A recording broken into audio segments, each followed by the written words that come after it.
Hello दोस्तों everyone, प्यारे बच्चों, एक बार फिर से हमारे छोटे से यूट्यूब चैनल पे आप सभी का स्वागत है। तो प्यारे बच्चों, आज हम ऐसे क्वेश्चन आपके सामने लाए हैं जो कोशिका से एक भी आपका क्वेश्चन नहीं छूटेगा और ये प्रश्न बार बार एग्जाम में आते हैं। आप चाहे इस बात को नोट भी कर सकते हैं, आप पेपर कोई सा भी उठा के देख लिया। यहाँ पर जो बायोलॉजी में हम पढ़ाएंगे आपको बिल्कुल 100% आपको मिलेगा। तो आइए शुरू करते हैं। यहाँ पर हमने आपके लिए 100 क्वेश्चन छाटे हैं, बहुत ही इंपोर्टेंट, जो एग्जाम में आपकी अच्छे तरीके से मदद करेंगे। तो देखते हैं कोशिका का अध्ययन और टॉप क्वेश्चन आपके सामने हम लाए हैं 100। चलो आइए स्टार्ट करते हैं। इसमें जो हमारा पहला प्रश्न रहेगा ये आप देख सकते हैं, बहुत ही इंपॉर्टेंट है। पहला प्रश्न है हमारा, कोशिका की खोज किसने की थी? कोशिका की खोज की थी रॉबर्ट हुक ने 1665 ईस्वी में, ये आप याद रखेंगे, बहुत इंपॉर्टेंट। दूसरा देखते हैं, जीवित कोशिका की खोज सर्वप्रथम किसने की थी? ये की थी एंटोनी ल्यूवेनहोक। आपको याद रखना है, एंटोनी ल्यूवेनहोक ने जीवित कोशिका की खोज की थी। इस जल में एक छाल की पत्ती मिली थी, उसके द्वारा इन्होंने खोज करी थी। और जैसे कोशिका प्रथम है, इस जो कोशिका खोज की थी ये जो रॉबर्ट हुक ने करी थी, बोल लेते हैं निर्जीव कोशिका, यानी कि ऐसी कोशिका जिसमें सांस प्राणी, यानी कि लकड़ी का एक गुटका काटा था, उसे गुटका काटने के बाद कोशिका की खोज की गई थी। ठीक है, अब देखते हैं कोशिका सिद्धांत किसने दिया था? ये दिया था स्लाइडेन एम स्वान ने। किसने दिया था? स्लाइडेन एम स्वान ने दिया था, ये आपका रखना है। अग्नि सेलुला ई सेलुला नई कोशिका पूर्ववर्ती कोशिकाओं से बनती है, किसने कहा था? रुडोल्फ विर्चो, जो वैज्ञानिक है रुडोल्फ विर्चो ने बताया था कोशिका का निर्माण पूरी कोशिका से होता है। आपको याद रखना, जैसे आरबीसी का जीवन काल 120 दिन का होता है और जब 120 दिन बाद में खत्म हो जाती है तो दूसरी कोशिकाएं उत्पन्न हो जाती है, यानी कि कोशिका का निर्माण पूर्व कोशिका से होता है। किसने बताया था? रुडोल्फ विर्चो ने बताया था, ये आपको याद रखना है, बहुत ही इंपॉर्टेंट है। कोशिका के अध्ययन को क्या कहा जाता है? साइटोलॉजी। आपको याद रखना है, कोशिका के अध्ययन क्या कहा जाता है? साइटोलॉजी कहा जाता है, बहुत ही इंपॉर्टेंट है। मानव शरीर की सबसे बड़ी कोशिका कौन सी है? अंडाणु। ये मानव शरीर की सबसे बड़ी कोशिका कौन सी है? अंडाणु, ये आपका रखना है। मानव शरीर की सबसे लंबी कोशिका कौन सी का है? तंत्रिका तंत्र, नर्वस सिस्टम जिसे बोलते हैं। मानव शरीर की सबसे छोटी कोशिका कौन सी है? शुक्राणु, ये आपको याद रखना है। मानव शरीर की सबसे छोटी कोशिका कौन सी है? शुक्राणु। दुनिया की सबसे छोटी कोशिका कौन सी है? माइकोप्लाज्मा, आपको याद रखना है, बहुत ही इंपॉर्टेंट है। दुनिया की सबसे बड़ी कोशिका कौन सी है? शुतुरमुर्ग का अंडा। आपने देखा होगा शुतुरमुर्ग का अंडा कोशिका सबसे बड़ी कोशिका है दुनिया की। ठीक है, कोशिका का पावर हाउस ऊर्जा दर किसे कहा जाता है? माइटोकॉन्ड्रिया को याद रखना। कोशिका का जो पावर हाउस है किसे कहा जाता है? माइटोकॉन्ड्रिया को कहा जाता है। एग्जाम में बहुत बार पूछा गया है। कोशिका की आत्मधाती थैली किसे कहते हैं? लाइसोसोम को, याद रखेंगे। कोशिका की आत्मधाती थैली किसे कहते हैं? लाइसोसोम को कहते हैं, बहुत ही इंपॉर्टेंट है। कोशिका की प्रोटीन फैक्ट्री किसे कहा जाता है? राइबोसोम को। किसे कहा जाता है? राइबोसोम को कोशिका की प्रोटीन फैक्ट्री कहा जाता है। कोशिका का मस्तिष्क यानी इंतर केंद्र कौन है? केंद्रक, याद रखेंगे, कौन है? केंद्रक। लास्ट वाला क्वेश्चन है, कोशिका का यातायात प्रबंध किसे कहा जाता है? गोल्जी काय को, याद रखेंगे, किसे कहा जाता है? गोल्जी काय को कहा जाता है। देखते हैं नेक्स्ट क्वेश्चन नंबर 16। प्लाज्मा झिल्ली किसकी बनी होती है? ये बनी होती है लिपिक प्रोटीन। क्या ये बनी होती है? लिपिक प्रोटीन की बनी होती है, आपको याद रखना है। पादप कोशिका भित्ति किसकी बनी होती है? सेलुलोज की। पादप कोशिका भित्ति किसकी बनी होती है? सेलुलोज की बनी होती है। कवक की कोशिका भित्ति किसकी बनी होती है? काइटिन की, याद रखेंगे, बहुत इंपॉर्टेंट है। कवक की कोशिका भित्ति किसकी बनी होती है? काइटिन की बनी होती है। जीव द्रव्य का नामकरण किसने किया? ये क्या था? पुरकेंजी। किसने किया था? पुरकेंजी ने।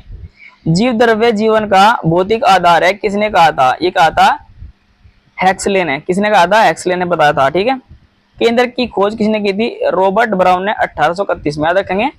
कोशिका खोज रॉबर्ट हुक ने की थी और कोशिका के केंद्र की खोज की थी रॉबर्ट ब्राउन ने 1831 में, आपको याद रखना है। माइटोकॉन्ड्रिया की खोज किसने की थी? ये की थी ओल्टमैन, नाम बेड़ा ने दिया। ठीक है, नाम बेड़ा ने दिया है, ओल्टमैन ने इसकी खोज की थी माइटोकॉन्ड्रिया। लाइसोसोम की खोज किसने की थी? ये की थी डी डुवे। किसने की थी? डी डुवे ने लाइसोसोम की खोज की थी। राइबोसोम की खोज किसने की थी? जॉर्ज पेलेड, याद रखेंगे, जॉर्ज पेलेड ने किसकी खोज करी थी? आप देख सकते हैं, जॉर्ज पेलेड ने किसकी खोज करी थी? जॉर्ज पेलेड ने किसकी खोज करी थी? राइबोसोम की, आपका रखना इंपॉर्टेंट है। बढ़ते आगे क्वेश्चन की ओर। Question number 35। एटीपी को क्या कहा जाता है? कोशिका की ऊर्जा मुद्रा क्या कहा जाता है? एटीपी को कोशिका की ऊर्जा मुद्रा कहा जाता है। किस्टी कहाँ पाई जाती है? माइटोकॉन्ड्रिया के आंतरिक अंदर पाई जाती है, ये आपको याद रखना है। थाइलाकोसाइट्स कहाँ पाए जाते हैं? हरित लवक में, ये आपको याद रखना है। पौधों का हरा रंग किसके कारण होता है? क्लोरोफिल हरित लवक के होता है, ये आपको याद रखना है। क्लोरोफिल के केंद्रक में कौन सा धातु परमाणु होता है? मैग्नीशियम, बहुत ही इंपॉर्टेंट है, ये आपको याद रखना है। लाइसोसोम में कौन से एंजाइम पाए जाते हैं? ये पाए जाते हैं हाइड्रोलाइटिक एंजाइम, ये आपको याद रखना है, बहुत ही इंपॉर्टेंट है। जल में अपघटकीय एंजाइम होते हैं ये। कोशिका का कंकाल किसे कहा जाता है? ये कहा जाता है अतः प्रदस्ती जालिका को, इंपॉर्टेंट है। रब एंडोप्लाज्मिक रेटिकुलम की सतह पर क्या पाया जाता है? राइबोसोम, बहुत इंपॉर्टेंट है, याद रखना है।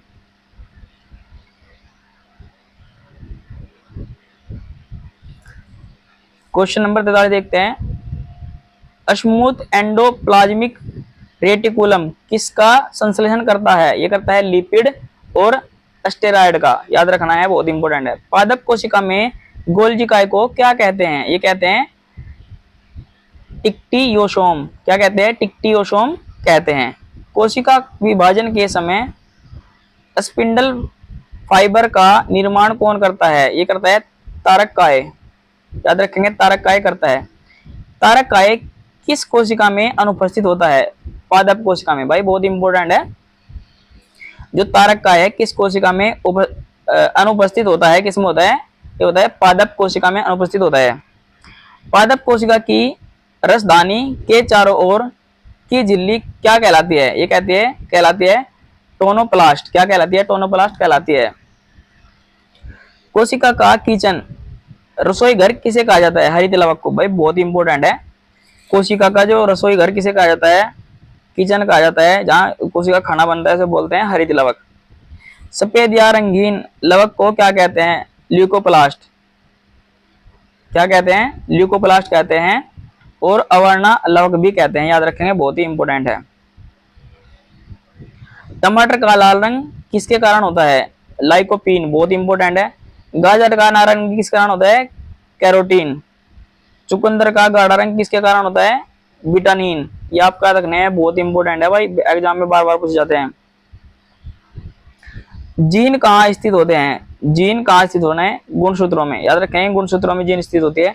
डीएनए का डबल हेलिक्स मॉडल किसने दिया था? ये दिया था वाटसन एवं क्रिक ने, भाई याद रखेंगे, जो डीएनए का मॉडल दिया था वो दिया था वाटसन एवं क्रिक ने।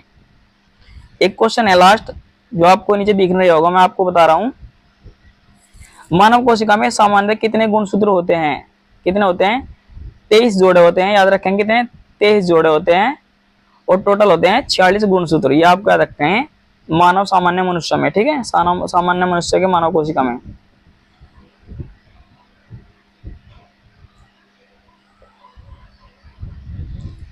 आरएनए में थायमीन के स्थान पर क्या पाया जाता है?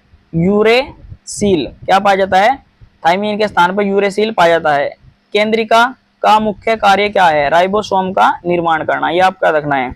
कोशिका झिल्ली की प्रकृति कैसी होती है? अर्धपराग में। कोशिका झिल्ली की जो प्रकृति होती है कैसी होती है? अर्धपराग में होती है। जीवाणु की कोशिका भित्ति किसकी बनी होती है? ये बनी होती है पेप्टिडोग्लाइकेंस, क्या है कि पेप्टिडोग्लाइकेंस की बनी होती है। समान रचना और कार्य वाली कोशिकाओं के समूह को क्या कहते हैं? उत्तक, याद रखें, क्या कहते हैं? उत्तक।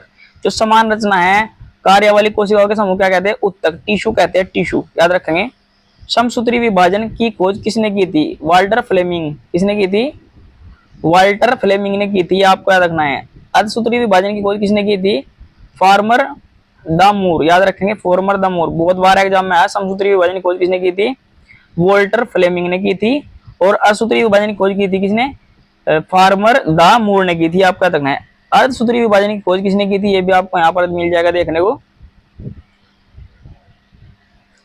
अर्धसूत्री विभाजन किस में पाया जाता है? सॉरी, अर्धसूत्री विभाजन किस में पाया जाता है? जीवाणु, नील हरित, शैवाल, अभिमा में पाया जाता है। कोशिका विभाजन के किस चरण में गुणसूत्र स्पष्ट दिखाई देते हैं? मेटाफेज में, याद रखेंगे, मेटाफेज में गुणसूत्र साफ दिखाई देते हैं, मध्यवस्था कहते हैं इसे, ठीक है। कोर्सिंग ओवर किस विभाजन में होता है? ये होता है अर्धसूत्री विभाजन में, याद रखेंगे। जो कोर्सिंग ओवर है अर्धसूत्री विभाजन में होता है।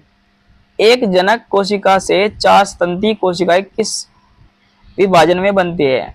अर्धसूत्री विभाजन में। किसमें बनती है? अर्धसूत्री विभाजन में बनती है, याद रखेंगे। एक जनक कोशिका से 2 समान स्तंती कोशिकाएं बनती है, किसमें? समसूत्री विभाजन में। 2 बनेगी समसूत्री में और 4 बनेगी अर्धसूत्री में, याद रखेंगे। समसूत्री विभाजन में बनती है। शरीर के घाव बढ़ने और वृद्धि के लिए कौन सा विभाजन उत्तरदायी होता है? समसूत्री विभाजन। शरीर के जो घाव बढ़ते हैं और वृद्धि के लिए उत्तरदायी कौन सा होता है? समसूत्री विभाजन होता है, याद रखेंगे, बहुत इंपॉर्टेंट है। जनन कोशिकाओं में कौन सा विभाजन होता है? अर्धसूत्री विभाजन, याद रखेंगे। कैंसर कोशिका में कौन सा अनियंत्रित विभाजन होता है? समसूत्री विभाजन। कोशिका का जीवित अंश क्या कहलाता है? जीव द्रव्य। क्या कहलाता है? जीव द्रव्य। जीव द्रव्य में सबसे अधिक मात्रा में क्या पाया जाता है? जल। लगभग 80% क्या पाया जाता है? जल पाया जाता है, ये आपका रखना है। कोशिका द्रव और केंद्रक द्रव मिलकर क्या बनाते हैं? जीव द्रव्य। जब कोशिका द्रव और केंद्रक द्रव्य बनते हैं तो मिलते हैं तो क्या बनाते हैं? जीव द्रव्य बनाते हैं। मानव में गुणसूत्रों की संख्या कितनी है? अभी पीछे प्रश्न आया था, कितनी? 46। 23 जोड़े, ये आपका रखना है। सजीव और निर्जीव के बीच कड़ी को, सजीव और निर्जीव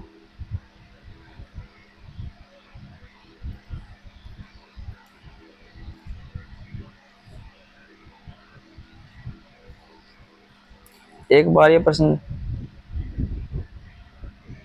सजीव और निर्जीव के बीच कड़ी किसे माना जाता है? विषाणु को, याद रखेंगे। विषाणु को माना जाता है, बहुत ही इंपॉर्टेंट है। देखते हैं आगे।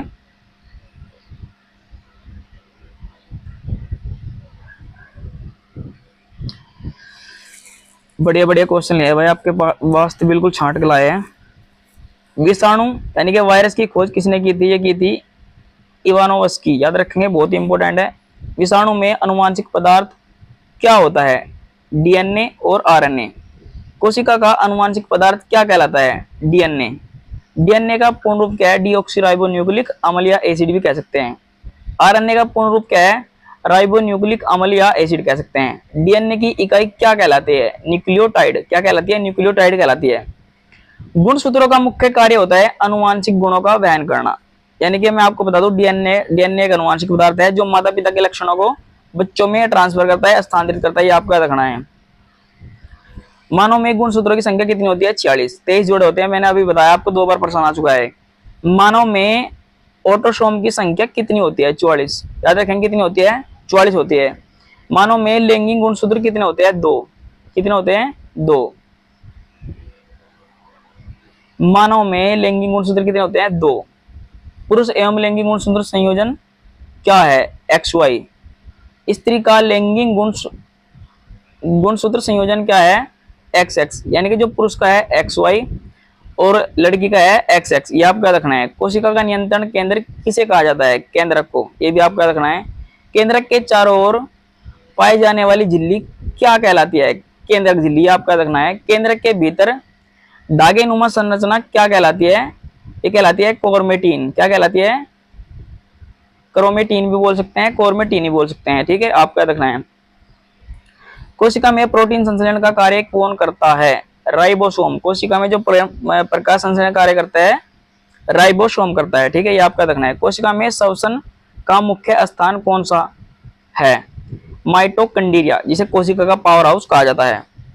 प्रकाश संश्लेषण का कार्य किस कोशिकांग में होता है? ये होता है हरित लवक में।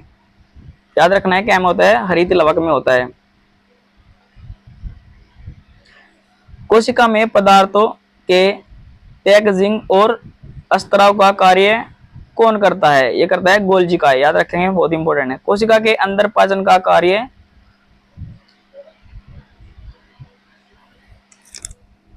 कोशिका के अंदर पाचन का कार्य कौन करता है? ये करता है, ये आप देख सकते हैं यहाँ पर, ये दे रखा है लाइसोसोम, ये आपका रखना है, बहुत इंपॉर्टेंट है।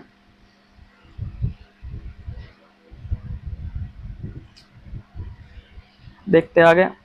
Question number 95। केंद्रक में पाए जाने वाले सूक्ष्म छिद्र क्या कहलाते हैं? केंद्रक रोम छिद्र कहलाते हैं, ये आपका रखना है, बहुत ही इंपॉर्टेंट है। केंद्रक का द्रव्य केंद्रक का द्रव क्या कहलाता है? केंद्रक द्रव कहलाता है। कोशिका में पाए जाने वाले जालीनुमा तंत्र को क्या कहते हैं? कहते हैं एंडोप्लाज्मिक रेटिकुलम। क्या कहते हैं? एंडोप्लाज्मिक रेटिकुलम कहते हैं। रफ एंडोप्लाज्मिक रेटिकुलम में क्या संलग्न है? संकलन है, ये आप बोल सकते हैं राइबोसोम। स्मूथ एंडोप्लाज्मिक रेटिकुलम का मुख्य कार्य क्या होता है? लिपिड संश्लेषण और विसरण, ये इसका मुख्य कार्य होता है। माइटोकॉन्ड्रिया को कोशिका का ऊर्जागृह क्यों कहते हैं? क्योंकि यह एटीपी का निर्माण करता है। याद रखेंगे, एटीपी का निर्माण कौन करता है? माइटोकॉन्ड्रिया एटीपी का निर्माण करता है। माइटोकॉन्ड्रिया की आंतरिक झिल्ली की तह क्या कहलाती है? ये कहलाती है कारिस्टा। क्या कहलाती है? कारिस्टा कहलाती है। हरित लौक में पाए जाने वाले हरे वर्णक का नाम क्या है? क्लोरोफिल। हरित लौक में प्रकाश संश्लेषण कहा जाता है, ये कहा जाता है थाइलाकोइसस या कोइड्रस। थाइलो, ये याद रखेंगे, थाइलाकोइसिस। गोल्जी काय की खोज किसने की थी? ये की थी कैमिलो गोल्जी ने। याद रखेंगे, गोल्जी काय में गोल्जी आएगा, ये आपका रखना है, बहुत ही इंपॉर्टेंट है। तो दोस्तों आज की वीडियो में तो नहीं, अगर आपको हमारी वीडियो अच्छी लगी हो तो चैनल को सब्सक्राइब करिए, वीडियो को लाइक कीजिए, शेयर कीजिए। धन्यवाद। पीडीएफ के लिए आप हमें मैसेज कर सकते हैं।